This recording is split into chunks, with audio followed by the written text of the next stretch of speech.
Fans, heute mal etwas anders. Wir machen heute ein bisschen Reklame. Das machen wir am liebsten nicht, aber so manchmal, da kommt da so ein Produkt vorbei, da muss man etwas melden oder machen. Ne? Wir kennen alle die Probleme. Buch ist alt, mindestens 30 Jahre. Und dann haben wir unsere Buch neu in Stand gesetzt, also neu lackiert, alles voll in Ordnung. Und dann ist der Motor dran. Und dann kommen die Probleme. Nicht immer, aber immer öfter. Das Problem ist, Drahte sind kaputt. Man hat hier mit einem Schraubendreher dazwischen etwas gemacht, um die Gehäuse zu spalten. Dichtfläche kaputt. Dann baut man, und das ist noch das Schlimmste, dann baut man einen Tuningzylinder ein, 70 Kubik oder 50 Kubik.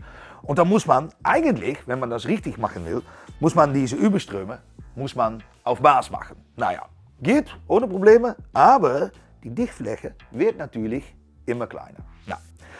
Das Problem, hier ist es undicht, man bekommt Falschluft, Motor läuft nicht richtig, man hat ein neues Buch und alte Motor drunter. Nur Probleme. Ja, dann wird man echt richtig sauer. Ne? Haben wir jetzt die Lösung. Und die kommen diese Sommer. Können aber ab jetzt, den 20. März, können die bestellt werden. Und jetzt, ja, zeige ich mal, das ist ein neuer Motor, Jungs. Das haben wir noch nie erlebt. Das war eigentlich das Einzige, was wir auch noch nicht haben im Shop. Also wir haben alles, nur Rahmen, sagten wir immer, und 2 Gehausehälften. Aber jetzt, er ist da. Und das heißt die Addi 501A Motor. Eigentlich ein Rennmotor, weil, ich verrate gleich, das eigentlich das Beste, weil ich mache selber auch Rennen. Hier ist ein vorbereitetes GME. Komme ich später drauf, weil, was haben wir gesagt, da waren Probleme mit diesen alten Motoren, ne? Draht und so weiter, Dichtfläche, blablabla. Nou, das ist hier natürlich alles neu. Da kann man eigentlich nichts falsch machen. Und, ja, ich gehe mal gleich hier zum Zylinderfuß. Man sieht gleich, das ist echt massiv, ne? Da ist viel Dichtfläche und die Überströme, die sind eigentlich schon größer als beim Originalmotor. Also für die meisten Tuningzylinder ist das hier auch genügend. Die sind auch etwas weiter nach hinten gezogen, sodass man auch um Endgeschwindigkeit eine gute Spülung hat.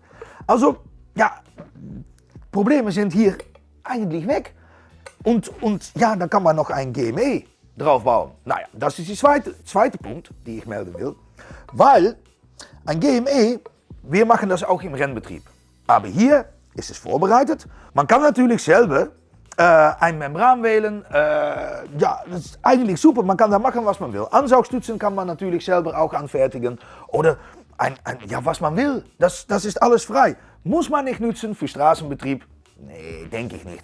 Aber ja, es sieht natürlich auch affengeil aus, wenn man das so, wenn eine Rundfahrt und man hat ein Buch da stehen mit GME. Ne? Aber super, wir haben noch viel mehr Vorteile.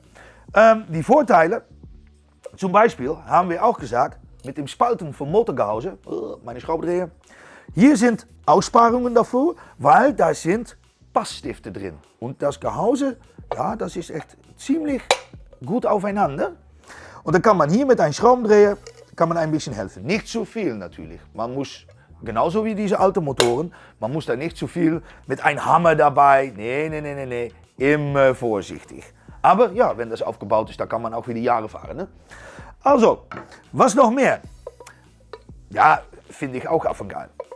Hier beim Zündung sind viel mehr Bohrungen. Und dann kann man einfach, auch original, entweder oder Innerrotorzündung, kann man viel mehr einstellen, also viel einfacher. Da muss man nicht so viel mehr machen. Man kann früher oder später, hier in die Mitte, das ist wie original.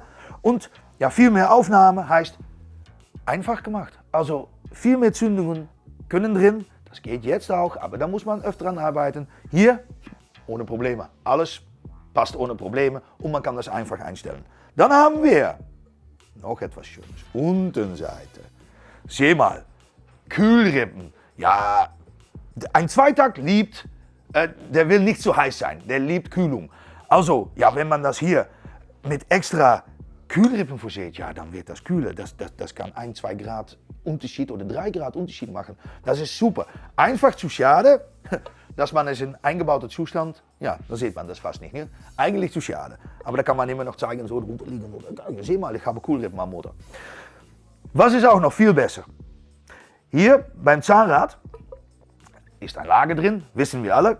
Aber wenn man Kette zu stramm hat oder echt 10 PS plus Power im Motor, dann kann das hier ausschlagen und bekommt man Spiel. Große Probleme will man nicht. Hier ist ein extra Ring drauf, ja, super. Und wenn wir hier sind, können wir vielleicht am Innenseite sehen, da ist ein 4. Lager drin. Also Standard ein 4. Lager. Ja, das ist auch ein großes Vorteil, auch speziell wenn man mehr Leistung hat. Ja, dann ist ein 4. Lager echt angesagt. Dann muss man das haben. Ist schon drinnen. Okay, gehen wir wieder weiter. Wir sind noch nicht da. Haben wir hier Ablassschraube. Na, man weiß, da habe ich noch nicht genannt, aber ich habe das öfter gehabt. Man lässt die Öl ab, man schraubt die Schraube wieder rein, dreht, klack, durch. Also, was muss man dann? Ja, kann man noch einkleben mit Loctite und allerlei Kram. Aber hier, ja, ist das richtig gemacht. Da ist so ein Ring drauf. Das geht nicht mehr kaputt. Also, ohne Probleme. Dann sind am Motor, hier oben, das ist speziell für unsere Renner, denke ich, hier ist auch Draht drin. Normalerweise haben wir das immer aufgeschweißt, Draht drin geschneidet. Ja, ist schon vorbereitet. Kann man eine Nippel drauf machen und das ist, wie sagt man das, Gehäuseentlüftung. Also, ohne Probleme, einfach gemacht. Naja, was haben wir noch mehr? Ja, finde ich eigentlich der wichtigste. Weil, wenn man alte Motor hat, am Unterseite, wir wissen es alle, diese Schraube, mein Gott, da muss man mit einem Schraubendreher, kann man keine Kraft machen, das dreht man durch, Probleme. Wie geht das raus? Man kann mit einem, wie sagt man das, einem Schraubendreher, kann man nicht dabei kommen. Ah, Blödsinn, Stunden hat es gekostet in meinem Leben. Also jetzt, oh. Das war kein Aufsatz. Jetzt kein Problem, weil überall einfach zugänglich, kein Problem. Naja, ich habe es gerade gleich gespalten, ne? Ohne Aufsatz. Und da sieht man hier die beiden Passstifte. Ja, und man sieht, das ist einfach, es ist neu. Und es hat eine super Verarbeitung, echt viel besser als Puch je gemacht hat. Also ja, was kann ich noch mehr dazu sagen? Es sind neue Motoren, ohne Probleme. Man kann Tuning machen, was man will. Man kann Rennen damit machen, was man will. Ja, ideale Welt. Und ja, das Einzige, was wir... Ja, nee, was brauchen wir noch? Wir müssen nur noch einen Rahmen herstellen. Aber das ist ziemlich teuer. Also, aber vielleicht in Zukunft. Mal sehen. Wie kann man diese Motoren bestellen? Also, das geht jetzt noch auf Vorbestellung, also Pre-Order, weil die kommen diesen Sommer. Genaue Datum haben wir noch nicht ganz, aber seid schnell dabei, weil ich denke, die fliegen hier die Tür raus. Ist auch niederländisch eigentlich. Also, wir machen einen Link in unsere Beschreibung hier unten und dann bekommt man 10% Rabatt bei Vorbestellung, Pre-Order. Also, ich danke euch alle fürs Zuschauen und ja, wenn wir wieder etwas Neues haben, dann sind wir wieder da. Ja, etwas Neues haben, etwas Richtiges Neues haben. Okay, ciao, bis zum nächsten Mal.